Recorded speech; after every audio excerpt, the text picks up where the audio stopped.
Good morning. Thank you for joining us this morning on the Carson City Call, sponsored by Hightower Las Vegas. My name is Dylan Keith, policy analyst with the Vegas Chamber. Thank you for joining us on the Carson City Call this morning, sponsored by Hightower Las Vegas. As always, we highly encourage you to get engaged with this call. If you could, please answer or submit all questions at the bottom of the Q&A section. More than welcome to chat with the rest of the callers on this webinar.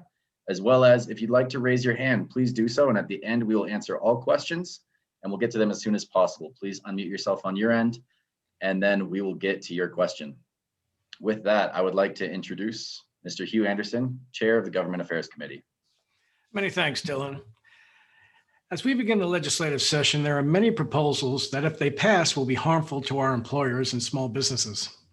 That's why your engagement on this call as a chamber member is paramount to our success in Carson City, especially during these challenging times. And it's not just this call. I'd like to encourage all of you to sign up for our Chamber Advocate program. Becoming a Chamber Advocate is one of the most helpful things you can do to support the Vegas Chamber during the upcoming legislative session. It's no secret that this year the Nevada legislative session will be a tough session for our business community, as are many. There are already several proposals that will make it more challenging to operate and keep people employed.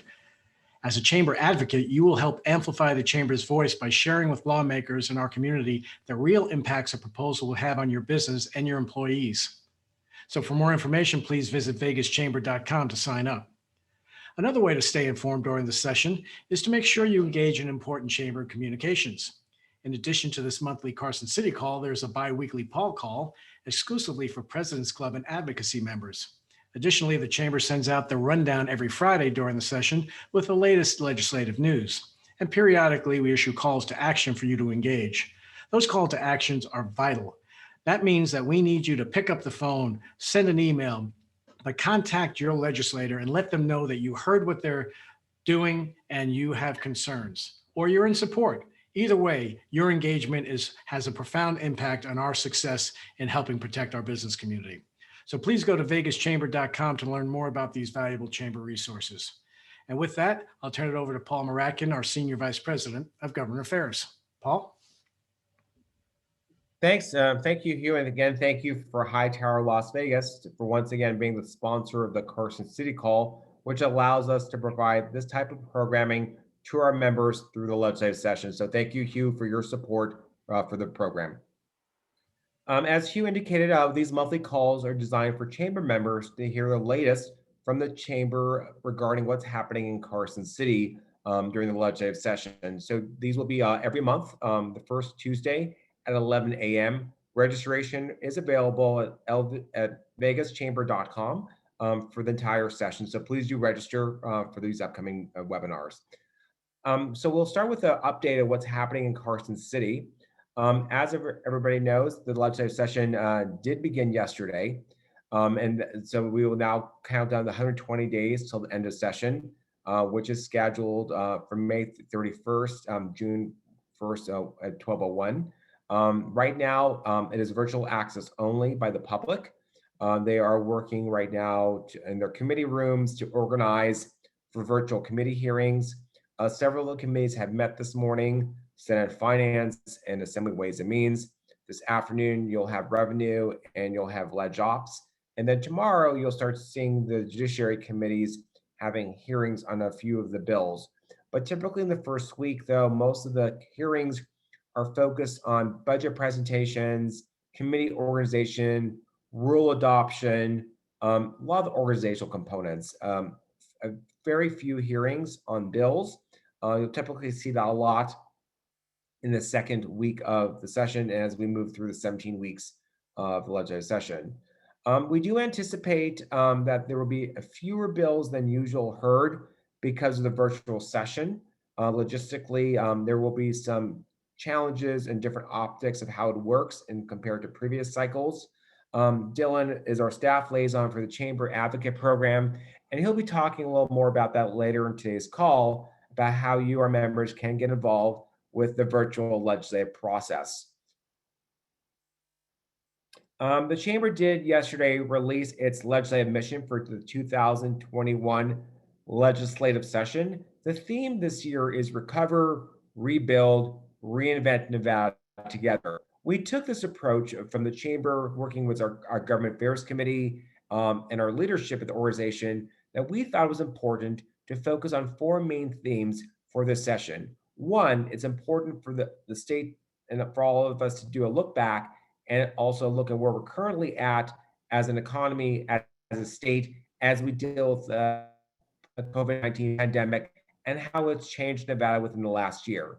We also then shift into the conversation about how recovery begins with employers and the employees of the state. And economic recovery can only begin with support to employers who then can put employees back to work. And we also bring up the conversation that there is competition out there. As Nevada tries to recover, other states across the country and the world are doing the same thing.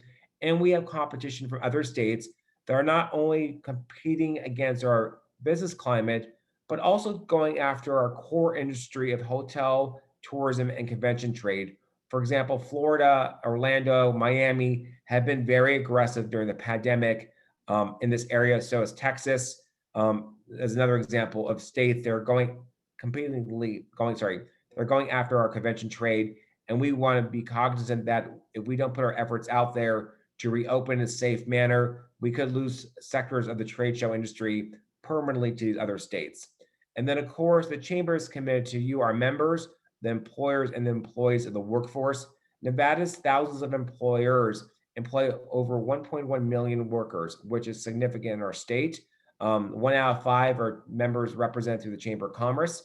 So the Chamber takes its role very seriously, and so is our leadership with our CEO, Mary Beth Seedwall, our board of trustees, and of course, the Government Affairs Committee, which is led by Hugh Anderson. There are several guiding principles for the Chamber, of course, throughout the legislative session. And this, I don't think will surprise anybody on the call. The Chamber's first priority is to preserve the business climate where we currently operate in. As we see there is more movement across Western states to change employment law, the Chamber has constantly been the advocate to pause with the legislators and say, look, we need to remain competitive. We need a balanced climate where employers are able to operate, where employees feel like they have protections. There is a balance, and that is our role here to ensure that that proper balance maintains, that employers want to come to the state and that existing employers want to grow and expand their business. Of course, the Chamber will also be advocating for economic development growth and job creation and career opportunities. And I think that's an important piece for this legislative session. If we're talking about recovery, economic development is an important part of that, and diversification. We have talked about diversification in the state for decades, more so since the Great Recession. And once again, we are forced to have those conversations and take action to see how we can diversify the state's economy. And of course, we will also support our small business members. They are who we advocate for on a daily basis, of course, along with our larger employers. But we are the small business voice in Carson City, and we will continue to tell those compelling stories and ensure that labor laws are not just adopted on a blanket approach, but is tailored so they allow small business to grow, because a large and small business, of course, have different resources, different operations. So we want to ensure that's always part of the ongoing discussion in the state capitol. In regards to the bill draft request and legislative topics, and on bill draft requests, we use the terminology BDR. That is an acronym that's used by the Legislative Counsel Bureau, which we refer to them as the LCB. So of course, in government, you have lots of acronyms. But as of last night, there were 900 bill draft requests, which will eventually become bills that have been introduced by the Legislative Bureau through legislators. 86 assembly bills were released as of last night for review by the public, and then 84 Senate bills. So as you can see, we have about 170 bills. We're anticipating, we'll get to about 1,100 BDRs. So still about only 6 of the bills have been released for review by the Chamber and to the general public. The Chamber itself is tracking 587 BDRs and pre-filed bills. These topics range from collective bargaining, healthcare and patient protection, employer retaliation, employment workers' comp laws, business liability, pay equity, non-disclosure agreements, merger acquisitions, taxes, specifically property tax and live entertainment tax, and then penalties and fines for employers are also part of the bills we're starting to see, or bill topics, and then we'll see the language. So again, you'll see a session that will be very focused on a lot of employer-related topics, and of course, the chamber has been, is, and will continue to be that leading advocate in the state capitol, regardless if it's virtual or it's physical. The chamber will be there in those conversations. I know a lot of members are looking ahead about elections for 2022. Redistricting will be required to occur in 2021. It's contingent on when the census numbers will be released. Of course, census numbers were delayed because of COVID and then some administrative issues also. If the numbers come in time, then it's our belief that that will be discussed in the regular session. If not, then a special session sometime this summer or early fall would have to be convened to deal with that issue. Obviously, redistricting occurs every 10 years, where the Senate and the Assembly seats lines are redrawn to best reflect the population growth we've had throughout the state. A couple of the committee BDRs and pre-filed bills.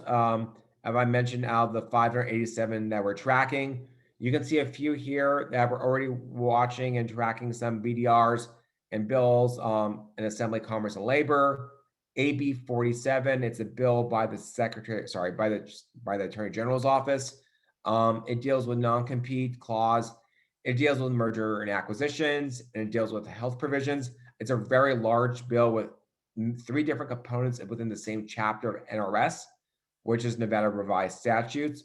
This is a bill the chamber is already working on with the Attorney General's office to mitigate many of our members' concerns about non-competes and merger and acquisitions, try and narrow it down and to ensure that there is no conflict with some of the federal laws with mergers and acquisitions, and preserving employers' abilities to use non-compete for salaried or professional staff in certain scenarios. You're going to see employment composition through SB 75. You'll see a BDR on taxation, a BDR 571 Senate revenue. And once a BDR has a language, it will be assigned an assembly number or a Senate number. But when it's a BDR, you just literally have this title, and that's all you have at this point. You also some other ones from Senator Kenneth Zero. You have some BDRs on business and labor employment from Assemblywoman now Senator Dina Neal. You will have a digital goods bill that she was working on last session. She'll bring that bill back forward in 2021. She'll have a discriminatory practice bill for state employees. Senator Orenshaw will have on business entities. Senator Spearman has quite a long list of bills from the business committee from data privacy, business entities, and technology. As soon as we get that language, we will report that in the rundown, of course, for our members. And then you also have pre-filed bills from Assemblywoman B. Duran that enacts the Nevada Pay Equity Act. Pay equity is already state law and federal law, so we're anticipating this will be another layer or enhancement to existing law. And then Assemblywoman Martinez has a bill relating to wages paid to workers and job training. Assemblywoman Sarah Peters has an employment diversity BDR also that we believe will relate to the public sector and not private sector. And then you're also going to have other bills that will affect not just the business side of things, but residential also. There is a bill, SB 64, from the League of Cities, which is their association regarding property tax change. The counties, through their association, NACO, has SB 10. City of Reno has a couple bills on taxation and taxation authority. So basically, it would be fiscal home rule that the chamber philosophically does not support. Nevada is a Dillon rule state, which means the authority is given to the state, and then they specifically give certain functions to local government. So the chamber believes Dillon rule is the best for the business community, and fiscal home rule is not something the organization supports. So we will have concerns about these 2 particular bills. And then finally, our legislative resources, of course, for our members. Hugh Anderson touched on these, but these are some of the resources that we do have available to members, of course, such as the Carson City Call, which is complimentary to all of our members, the rundown, which you will receive every Friday afternoon from our team as part of your membership benefits. Becoming a chamber advocate that Dylan will talk about shortly is a benefit also. The Paul Call, which will have its first call this Thursday, is available to President's Club and advocate members complimentary. General members can sign up for a small attendance registration fee. That's available on the website. You'll have special calls to action that we call the Carson City Alerts. So when there's a specific bill coming up and we need members to either contact legislators or testify, those will be highlighted that way through our social media platforms. We have our monthly roundtable discussions with the GA team, along with our CEO and our contract team from Black and Wadhams. That's the third Thursday at 8 a.m. That's also available for registration for PC and advocate members. And then finally, of course, we have BISPAC, which is the Chamber's state and local bipartisan political action committee. These resources are developed to help you, our members, throughout the legislative session. These are one of the most comprehensive programs available in the state and across the country. But we also take, of course, feedback. And if you see there's something that's missing that you think that we could be more helpful on or could offer another resource, reach out to myself or anybody on our team, and we'll see how we could potentially implement that suggestion, of course. Dylan, if you don't mind, I'll turn it over to you for you to talk about the Chamber Advocate Program for a few moments. Thanks, Paul. So this session, it's more important ever that we get to hear your guys' voices. We're not allowed in the building. It's hard to access some of the legislators. Communication is going to be a challenge. And your business resides in one of those legislators' districts, and they want to hear your voice. They care about your voice. And they know our faces. We're familiar with the legislators. We're talking with them as much as possible. We're doing everything we can to advocate on your behalf. And our goal is to keep taxes low on your business and to make sure that regulations aren't overburdening your business.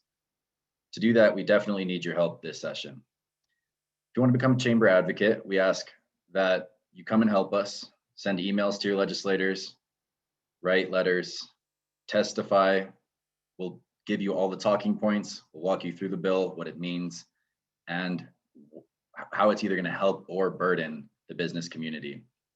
We're also asking for even just 30-second selfie videos that we can post on Twitter so that legislators see that their decisions are affecting real people. It's not just business, it's your businesses, it's personal. And they need to understand that when they're talking about making changes. So far, we've had 159 members join us as the chamber advocates, and we are very happy for each and every single one of them. And we know how much that's going to help us in our efforts this session. And like Paul was saying, and how we've been bulleting this every single webinar for a reason, from Chair Bon Jovi to Hugh Anderson, becoming a chamber advocate will really help your business, and it'll help us advocate for your business.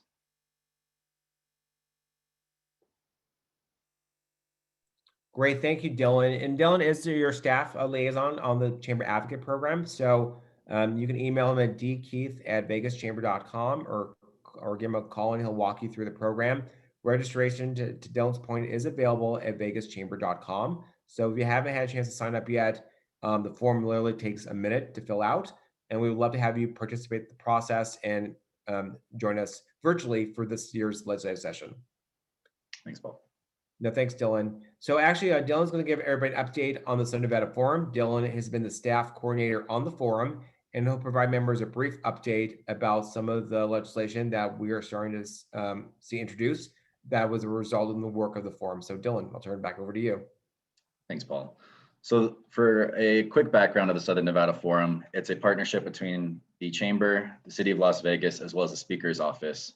And what we do is we go over a lot of the issues that'll be affecting Southern Nevada and how we can fix them. And we do this during the interim. So that's between the last session in 2019 and this session in 2021. So some of the issues that we looked at included microtransit, which was out of the Transportation Committee. For some reason, RTC wasn't allowed to do small buses on demand for citizens that are in need. It is allowed currently in Washoe County. We just wanted to make sure that Clark County had the same availability, because if there's anything that this pandemic has exacerbated, it's that a lot of our communities in need haven't been able to receive the proper care or the proper transportation to get to where they need. So in good governance is another huge topic for us. We're looking at grants. We are one of the states that need grants the most, and we are one of the states that receives the least amount of money in grants. And that is largely due to the fact that our grants department is so small in this state that we're not even applying for the grants. So we wanted to make sure that we're staffed right, as well as getting the resources to that grants office to make sure that we are establishing that we're applying for these grants and that we're getting these grants to make sure that Nevada is getting the money that it deserves. In economic development, we've been looking at trades and increasing the workforce in Nevada from CSN expanding apprenticeships and skilled trade jobs to also through CSN expanding the dual enrollment program, which allows high school students to also enroll in dual credits that directly translate over to college credits. As well as for early childhood development and education through Nevada State College. We want to work with them to develop more preschool teachers. As we know, it's incredibly important for young kids to start their education a little bit sooner. We've seen success rates through that, as well as lessen the burden on working parents so that they know that their kid is safe when they're leaving to work. Beyond that, in the Committee on Education, there is an increase to the teacher pipeline. As we all know, in Southern Nevada, there is a huge teacher shortage. It can't be emphasized enough that we definitely need more teachers. We're working with the community colleges, including Nevada State, to increase their programs, get more teachers, as well as recruit more teachers from out of state. There is a tweak to the school funding formula, which was previously SB 543 from last session. Senator Mo Dennis, as well as previously Senator Woodhouse, wanted to make a few changes to make sure that the funding formula was a little bit more tailored and a little bit more effective in practice. Beyond that, we had infrastructure improvements to NSHE, which includes building the UNLV engineering building, as we have a shortage of skilled workers in Nevada. Building the UNLV medical school to make sure that we have enough nurses and enough doctors and that we're recruiting enough doctors to Southern Nevada, as well as keeping them there, because we know if doctors begin their practice and their residency in Southern Nevada, they're more likely to stay. Beyond that, in healthcare, we're continuing with doctors as we have a huge shortage. So we want to streamline the credentialing for medical caregivers to make sure that it's easier. We're getting more doctors, and we're not driving them away simply by having too many regulations. We also want to increase the workforce development in healthcare by increasing the retention of medical caregivers, as well as easing licensing within the state. Several of these were also highlighted in the State of the State by the governor, including the grants, NSHE improvements, and a lot of the workforce development issues with CSN and Nevada State College. So we're really happy to be seeing these issues moving forward, and we're going to continue following them, and we'll keep giving you updates. Great, thank you, Dylan, and thank you for all your work on the Southern Nevada Forum. Like Dylan said, we're really thrilled to hear that the governor adopted federal grants as a priority for the legislative session. Daniel Moreno will be carrying that particular bill. She was the co-chair of the Good Governance Committee. So this is something that the Southern Nevada Forum has been working on since 2013 in the chamber. So we're really pleased to see this rise to the priorities to the governor's office for the session. If anybody has any questions about the forum, of course, reach out to anybody on the team or Dylan as the point of contact if you like. I know we have a couple questions from folks that have come through the chat feature. In regards to emails and contact information, that is available at the Nevada Legislative website. So we can send that out. If you've asked for that information, we can send you those links. In terms of water policy, the chamber, of course, does watch those bills very closely. Water stability is absolutely important for business expansion and growth and for residents. The chamber works very closely with the Southern Nevada Water Authority over the years, legislatively and then locally through the ERPAC committee. So water stability is something we work on, of course. The Colorado Colorado River Commission. And you will see several bills come up throughout the session relating to water and water access typically. Those bills are typically heard through what they call Natural Resources Committee. There's the Senate and Assembly side of those committees. So we do work very closely on those particular issues. If there's a specific piece you have about that, let us know. The Chamber, of course, has supported conservation efforts for decades, but also realizing that water stability is important to the economic engine of any community. I think there's also a question regarding medical care. So the Chamber has supported, of course, we were one of the earliest supporters of the creation of the UNLV School of Medicine, along with the Brookings Mountain West, and of course the Council for Better Nevada. And so we were early supporter of that. The Chamber has advocated and been successful in helping secure what they call graduate medical education dollars for $10 million a year for the last several cycles. This time around, the governor's budget is reduced down to, I believe, 8.5 million for the GME dollars. But we do, of course, work closely with our medical schools, both private and public, in Southern Nevada, such as Toro and Roseman and the UNLV School of Medicine on those topics. And then, of course, working with those teaching hospitals, such as UMC and Sunrise, and all our hospital members, of course, on healthcare quality. We also work closely, and Dylan touched on it, we work with the UNLV and Nevada State and CSN on nursing programs to ensure that there's reciprocal agreements throughout the state with neighboring states, along with doctor-physician reciprocal agreements also. So it's an important part of what we focus on also in the Chamber. So if you have any additional questions about access or healthcare or education or water, let us know. Dylan, let's see if there's any additional folks that have any questions before we wrap up today's call.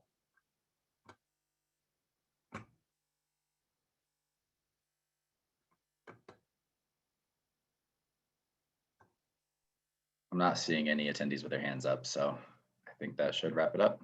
Great. Well, then I'd like to thank everyone for joining us again today, and thank you to Hightower Las Vegas for sponsoring the series. So it's available to you, our members.